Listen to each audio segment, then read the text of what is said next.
A commitment to end traffic deaths and serious injuries in Durham. Plain and simple. That is the goal of Vision Zero, both globally and here in Durham. While it may sound like a lofty goal, we as a city believe it is possible, and we're doing everything we can to make it happen. Welcome to City Life. I'm Beverly Thompson. Joining me to talk about the Vision Zero initiative is Lauren Grove. Welcome, Lauren, and thank you so much for joining me today. Thank you for having me. So, Lauren, get us started by telling us what Vision Zero is. Sure, yeah. So Vision Zero is a commitment to end traffic deaths and serious injuries on our roadways and improve safety and mobility for everyone, regardless of how they travel. So people walking, biking, driving, hopping on a scooter, taking the bus. However people travel, we want to improve street safety for all modes, and Vision Zero is the goal to ensure that safety for everybody. So it is a shift from how we've traditionally thought about transportation. When we think about transportation, we might think about solving congestion or traffic. Vision Zero is really prioritizing safety of everybody on our roadways over some of those other objectives. And so it acknowledges that traffic deaths are unacceptable and they're preventable.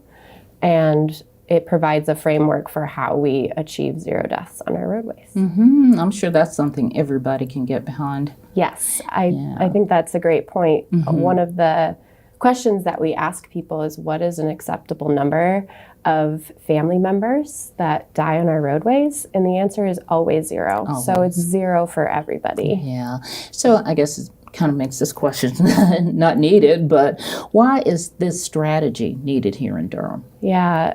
There are an unacceptable number of people who are dying and being seriously injured on roadways in Durham. And there are all different kinds of crashes that are happening where people are being seriously injured, and serious injury can have long-term impacts. So when we say that, we can think about them as really impacting our day-to-day lives. And so it's important to acknowledge that that's part of Vision Zero as well. On average, there are about 25 people who die on our roadways in Durham every year. So every other week. And it's really a public health crisis when we think about that these aren't happening in isolation. It's not a one-off. It is happening all over our city. And so that's why we really need a strong commitment to prevent any more people from dying or being seriously injured on our roadways. So I know your position is new here in Durham, and you're only one of a couple of Vision Zero coordinators in the state. Why was your position actually needed, and what does it say about Durham's commitment to end traffic deaths? Yeah, it says a lot that the city invested in resources for Vision Zero. So oftentimes cities formally commit either through a resolution or an executive order to end traffic deaths. But Vision Zero is more than just words. You have to put resources, funding, staffing behind it to really make progress and achieve that milestone. And so that this position was created says a lot about the city of Durham's commitment to achieving Vision Zero. And I think it was needed. There are a lot of people at the city who are doing a lot of Vision Zero work, a lot of street safety improvements and things to make it safer for everybody to move around our city. But having a dedicated full-time staff member is so important. Focus Exactly. just on that, huh? Focus just on that and really bring people together to come up with priorities and ways to achieve those priorities. And so that's really my role, is to acknowledge the great work that's already happening. When Durham committed to Vision Zero in 2017, there's been a lot of great progress. And now that there's a dedicated coordinator, really bringing that progress together, identifying some gaps, right? There could be some things that we could be doing better, but really acknowledging the things that are working towards Vision Zero and being able to really make it collaborative. Yeah. So I know you probably heard this, and I know a lot of people in our audience are asking, do you really believe achieving zero deaths through traffic management or through Vision Zero is actually doable. Is it something that we can do within the near future or even just in the future? Absolutely, yes. It is possible. And it's not so much if it's possible, but how, right? And so I think it's that shift in mindset and knowing that it is possible and figuring out the ways to achieve it. That's part of Vision Zero. This is a culture change. We're not really used to putting safety of people first. And so it really acknowledging that takes a shift in mindset. I know I had to go through that when I was learning about what is Vision Zero, but it is absolutely possible. There are other cities in the US that have achieved zero traffic deaths. Wow.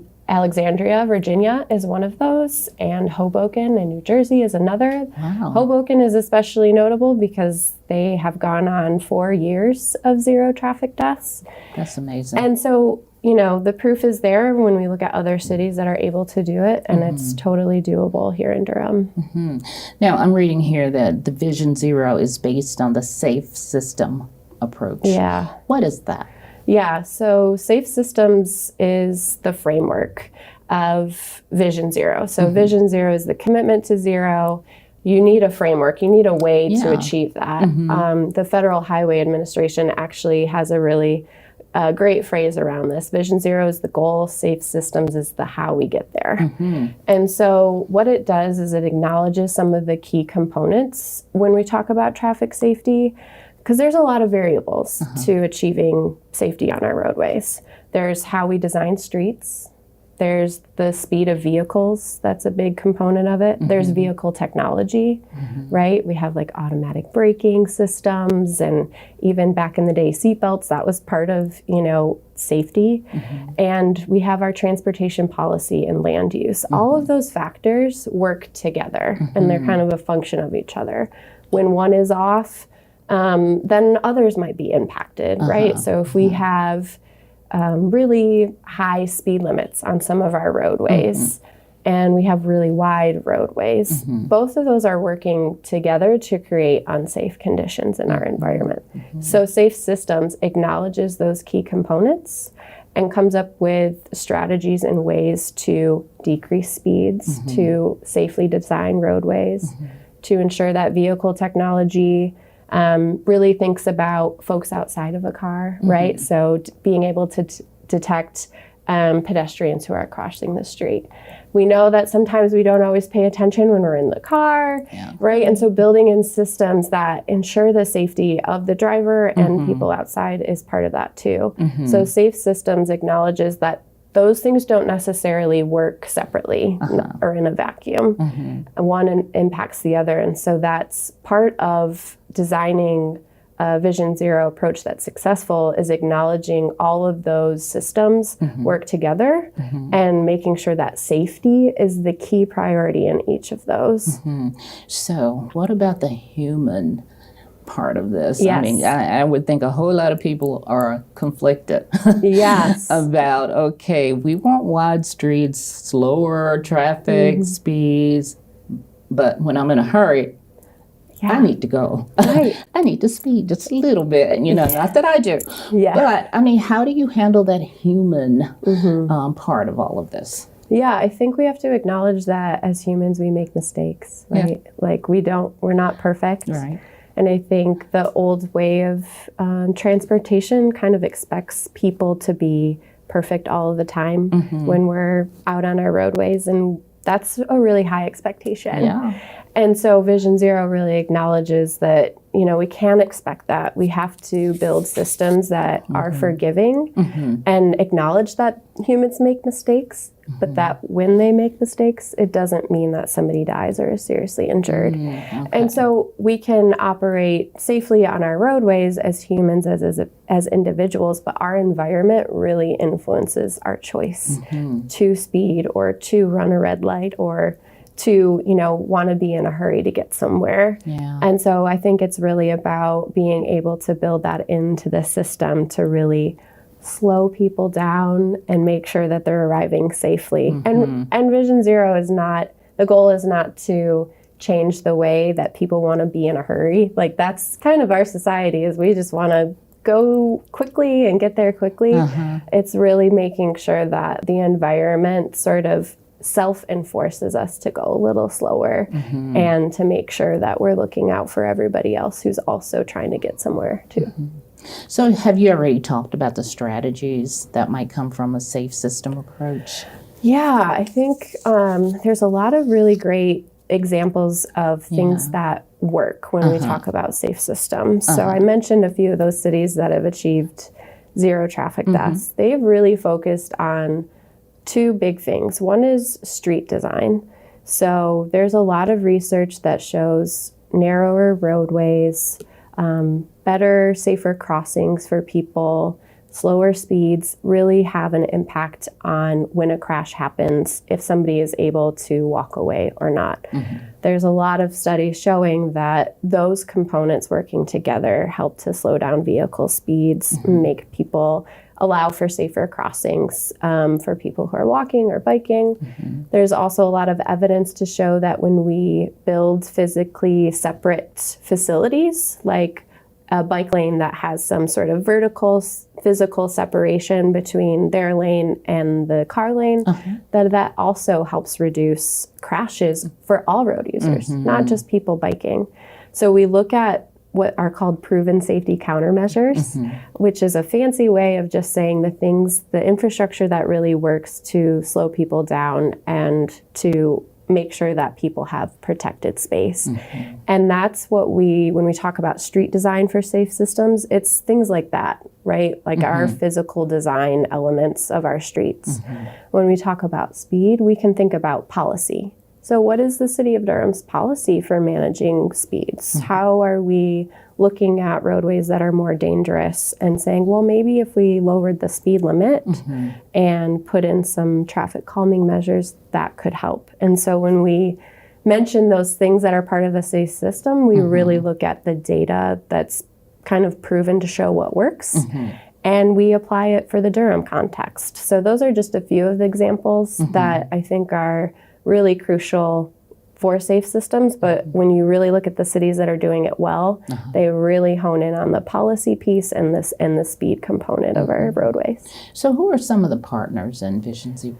Yeah, that's a really great question because we as a city cannot do this alone. We own and operate and maintain some of our roadways here in Durham.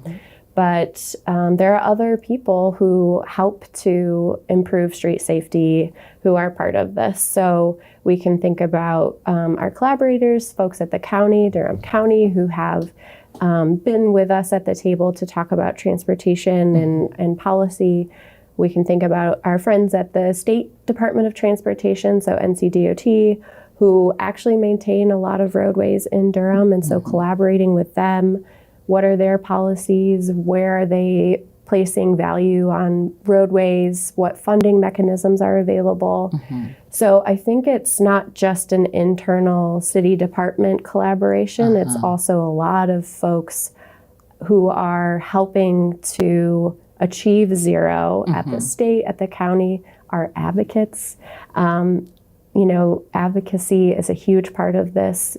Having folks show up and talk to elected officials and talk to those people and say, what their concerns are and advocating for safer streets. That's also a big part of the collaboration piece. We truly cannot do this alone, and it's going to take all of us to demand better. Yeah. So what has Durham done so far since we actually committed to the Vision Zero initiative? So I'll say I'm only 4 months in. I don't know everything yet, but I'm learning, and I will say I am so excited by the work that's been done, that I can see Durham's commitment is really rooted in equity, which I think is a big part of Vision Zero, making sure that we are investing in neighborhoods and areas that maybe haven't been invested in for safe streets, making sure we're acknowledging that there are disproportionate impacts of traffic violence on certain groups. And I think that equity commitment from the city says a lot, and that is something I think will be really helpful when we're developing our strategy and targeting resources. And there's also a lot of the street design components that I've talked about that I've seen here in Durham. So traffic calming, which is a phrase that really kind of encompasses a number of different street design elements that we can put on the ground to help slow speeds and make it safer for folks, to walk and get to the bus. That is here. There are elements of that here. And I think if there's proof there that we can get those things on the ground, that to me says a lot, that we can really then use data to inform where we want to do more of those types of treatments and in what communities really need it first. And so I think there's been a lot of progress. Maybe it's not, in an action plan yet for Vision Zero, but it's there, and those elements are really key to being able to achieve the work that's needed for Vision Zero. So are you working on an action plan? Yes.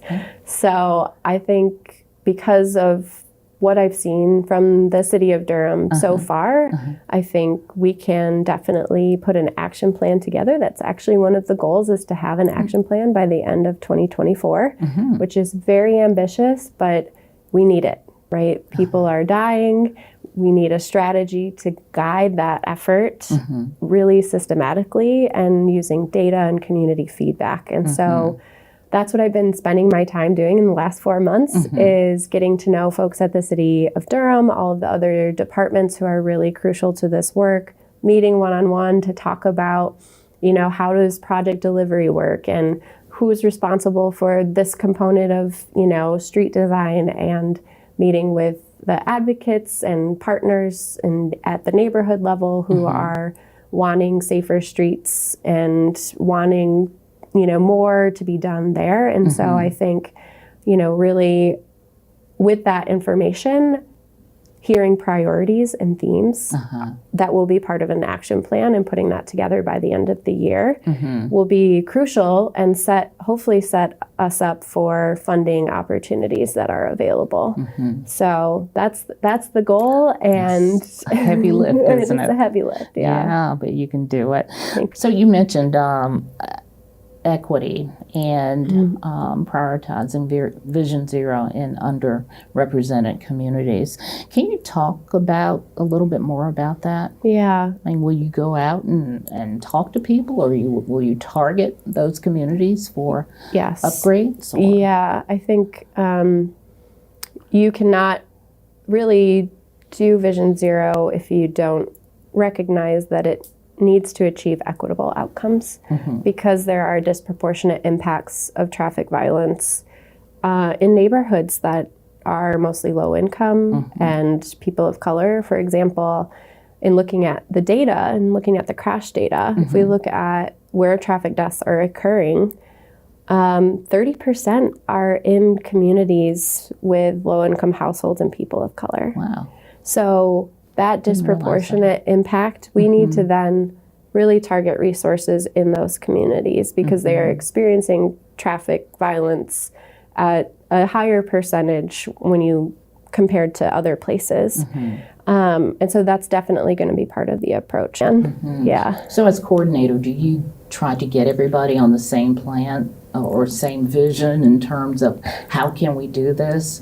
Say if someone's planning a street and Public Works is taking part in the building of it. I mean, do you come in and say, hey guys, let's consider this to make it safer? Yes, absolutely. That's a really great and often overlooked piece of Vision Zero is we are working on a lot of the same projects and programs, right? We all have a part in this, whether we're out engaging with the community, whether we're reviewing a site plan, whether we're reviewing, a infrastructure like water pipeline project. All of that has a component of Vision Zero, right? It's an opportunity to implement Vision Zero and really hear what people want. And so I think being able to establish as a coordinator, maybe it's a task force, maybe it's a working group, maybe it's a forum that meets every so often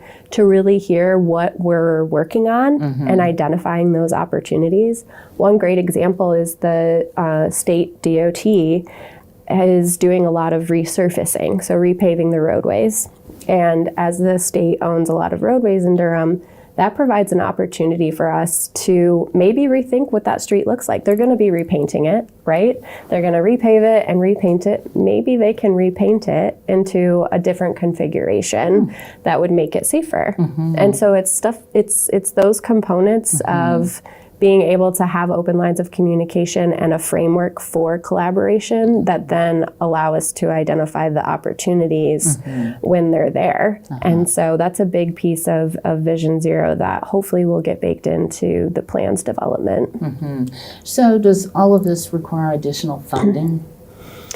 I think it requires a variety of funding resources, yes. So already the city has shown commitment by creating my position, and the next step is to then have funding mechanisms for all of the projects and programs that would be part of Vision Zero. And so there is local funding opportunities through the capital improvement plan process. And that's something that happens every year that serves as a long-range sort of forward-looking plan of what we would want to fund and what our priorities are. There's funding from the state. So the state has some what's called spot safety funding available that looks at crash history, and there's opportunity to improve locations with notable crashes. And then there's federal funding available, specifically for developing action plans and funding their implementation. So there's a lot of funding opportunities available right now. So I don't have to tell you, you've been here for 4 months now. You've seen Durham in action probably quite a few times. Yeah. What is the plan to get community members involved, especially when it comes to their own neighborhoods? Yeah. I mean, how will you address that, and how might it might involve people over time? Yeah. So I think what the city is doing a really good job of, and what I've noted so far, is there's a lot of projects that are currently happening.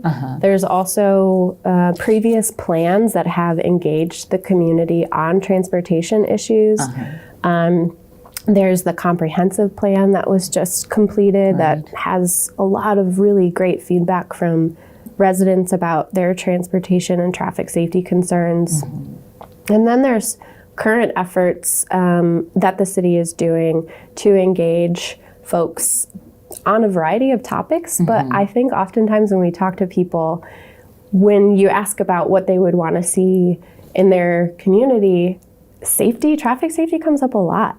And, you know, I want to be able to walk to the corner store, but there's no sidewalks here.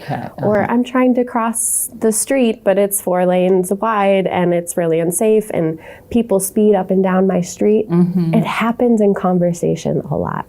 And so what I've been doing is looking at those plans and the community feedback that's already been expressed to identify some themes. And then hopefully once we have a plan, the next step would be to go out to the communities and really talk to them about what their vision of street safety looks like. Because I think we have different definitions of safety, of what that means, and it's going to look different in each neighborhood. But I think part of the engagement is to really work with communities to define that. And that's going to be another opportunity for people to get involved and share their feedback. And, you know, I will be coming up with a number of different ways for people to provide specific traffic safety concerns. So trying to reinvigorate a lot of the ways that you can give feedback. So stay tuned. But I would definitely recommend looking at that transportation website for opportunities to get involved and share your safety concerns. Yeah, and in the meantime, you're working on that plan, right? I'm working on that plan, yes. Great. Oh, what a great conversation. Thank you so much for joining me. Thank you. We want to have you back sometime to look at the progress you've made on the plan, number one, and then the whole implementation portion of it. Would love to hear about that. So thank you so much. Thank you, Beverly. All right. Well, that does it for City Life. Don't forget to follow us on social media. Watch us on the Durham Television Network and on YouTube. And you can listen to our podcasts on iTunes. I'm Beverly Thompson. Thank you for joining me to learn more about city life in Durham.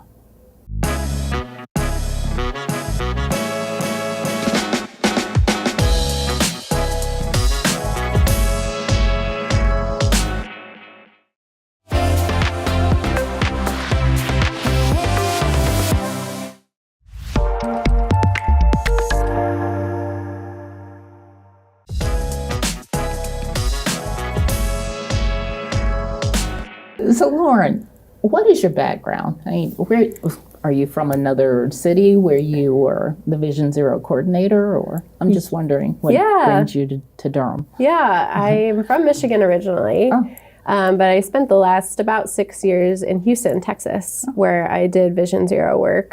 Actually started their policy and designed and developed their action plan. And spent the last few years implementing the action plan. And so I have experience with this work in a much bigger city than Durham.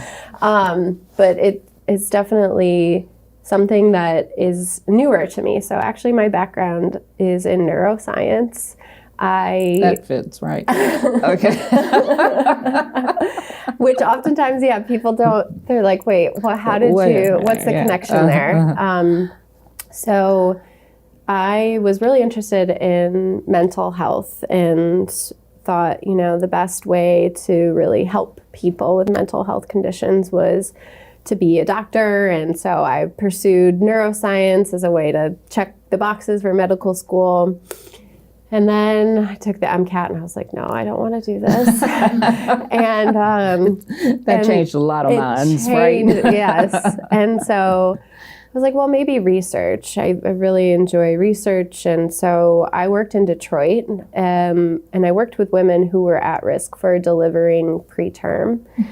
And so they had a set of health conditions that made it such that there's a higher risk that they were going to deliver before the term date. And so we were doing a lot of really technical research, like MRI and EEGs and these really very technical in the weeds research. But what I gravitated towards was actually the qualitative side. All of these women indicated low income, low levels of education, and no access to reliable transportation. It was a woman. It was just like, there's something bigger here. There's a big societal issue at play. Why can't the city provide reliable transportation so that they can get to their healthcare appointments and, be healthier in theory, right? There's just a lot of questions for me. And I started asking these questions and people were like, you should, take this class. It's about the history and the future of Detroit. And you could really learn about why things are the way that they are. And I took this class and I was like, oh, what is this? I love this. I was fired up. Wow. I really took to it. I loved my neuroscience classes, but this was a different kind of passion. And I was talking to the professor and I was like, what is this? I want to do more. And he's like, well, this is urban planning. And I was like, what is that? And as soon as, he started talking about it, I knew immediately that that's the direction I wanted to go, was to really think about how we're building our cities, the policies at play that influence where transportation systems, like a public transportation system, goes, how streets are designed that make them safer. These are all decisions that were made for a whole population of people, that if we made informed policy or made really informed, street design, that could have better impacts, positive impacts on people and their ability to get where they need to go. And that's what drew me in. And that's where I've really found the passion, is that, we influence people's choices as policymakers, as transportation professionals.